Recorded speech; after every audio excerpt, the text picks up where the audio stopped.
వయనాడు వరద బాధితులను ఆదుకోవాలని సిపిఐ జాతీయ కార్యదర్శి నారాయణ పిలుపునిచ్చారు. కొండచెరువులు విరిగిపడిన ఘటనలో వందలాది మంది మృతి చెందారని ఆయన పేర్కొన్నారు. హైదరాబాద్ అబిడ్స్ కూడలిలో నుండి సిపిఐ ఆధ్వర్యంలో వయనాడు వరద బాధితుల కోసం విరాళాల సేకరణ నిర్వహించారు. వారిని తక్షణ సాయం అందించడమే సిపిఐ లక్ష్యమని ఆయన వివరించారు.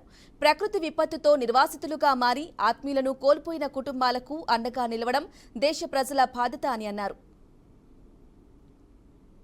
ప్రకృతి వరం లాంటి రాష్ట్రం అది.